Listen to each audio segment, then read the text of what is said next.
Welcome back, amigos. Today we are going to talk about the second tool, which is direct selection tool. The first question for you guys. When we have selection tool, why do we need to use or why do we need to have another selection tool which is named direct selection tool? What are the benefits of having two selection tools? For answering this question, let's come to our screen. First we need to have a shape. Perfect shape, hold your shift and release it. With selection tool, you can move the whole object wherever you want. You can make your corners like in previous lessons we talked about by dragging these circles, making it a perfect circle, or making it bezier, or making the corners round. However you want to say it, doesn't matter. But when you come to the direct selection tool, click on it, there's one benefit. You can move each vertex individually. When I click on this top right corner, first click it to get selected, and then when I move it, I can replace it wherever I want, only a single vertex. If I click on this, I can move it wherever I want.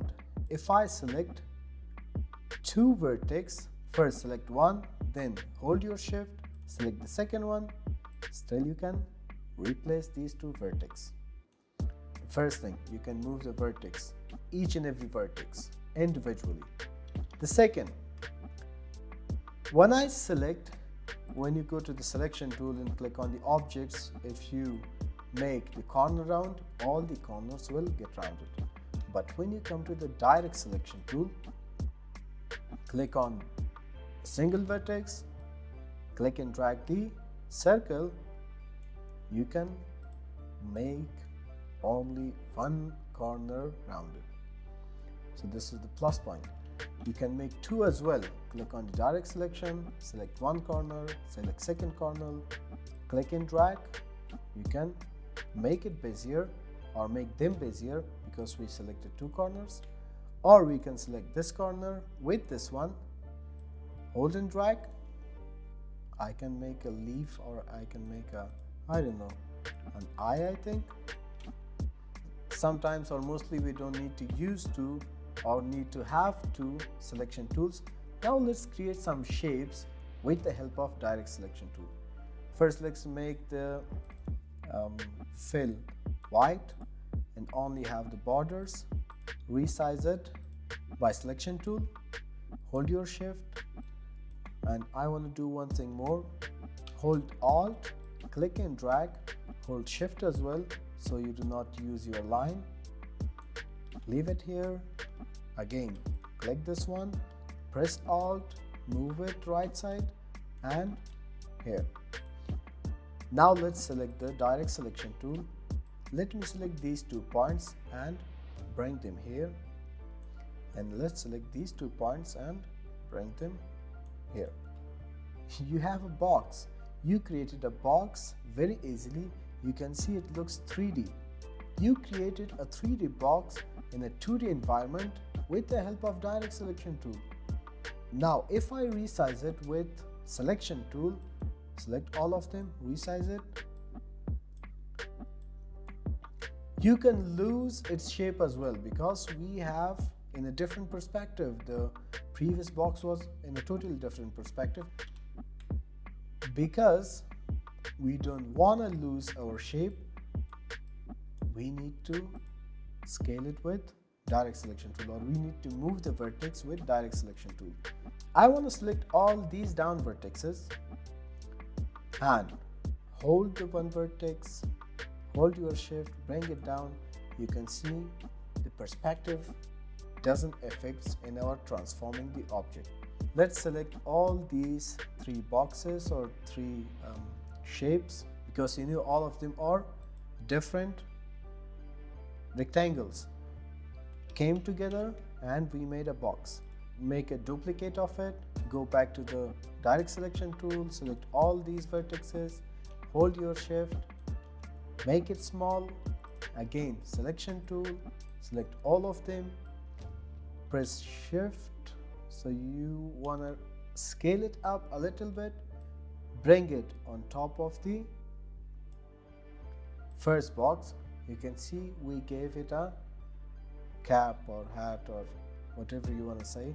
For not losing our shape, we do what we want to make them group. So select all the shapes, right click on it. You can see now there is an option for grouping. Click on it. Now when you click or select a single rectangle shape, all the object gets selected. So hold Alt, bring it here, scale it down.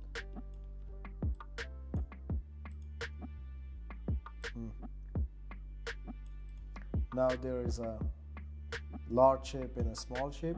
This was creating with the help of direct selection tool. Let's do something else. There are dozens of things you can do with the help of direct selection tool. You can move any point of your shape wherever you want. You can create a box, you can create an egg, you can create a mango. Yeah, you guys can create a mango. Let's come to the rectangle shape first, or maybe a circle. Circle is also a rectangle. If you create a rectangle and move all the shapes points. Now when I click on the direct selection tool, select two middle points, bring them down, or bring this down as well, bring it down. Now it's an egg. There's another thing, when your corners are bezier and you guys have selected your direct selection tool, you can see these handles. When you hover on it, you can see it's a handle. Now it's an anchor point. This is the path and this is the handle.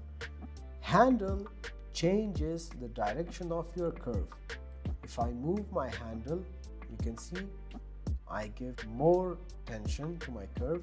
If I move it up, I can bring my curves up first and down. If I come back to our anchor point, the Bezier effects finishes. Now the second corner or the second handle, bring it back to the first point. Now you can see it's a linear line. You can play with it. You can also create a mango. For example, let's create a mango circle.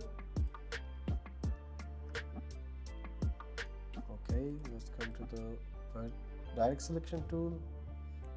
Select these anchor points, bring it a little bit up, and click on this anchor point. Do it like this or maybe like this. Yeah, this is okay.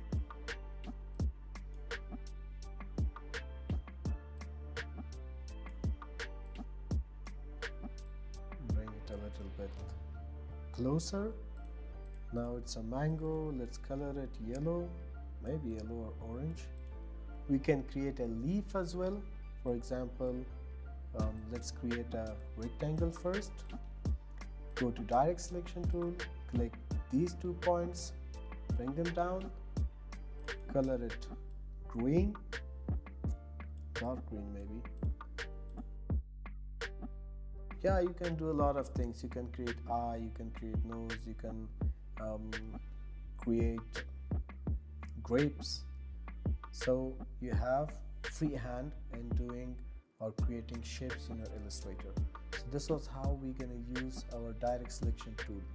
This was our second class of tools, which was about direct selection tool and difference between selection and direct selection tool.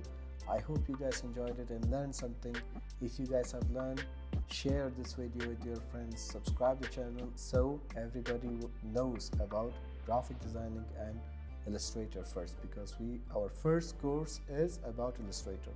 When it finishes, then we're gonna jump to another course.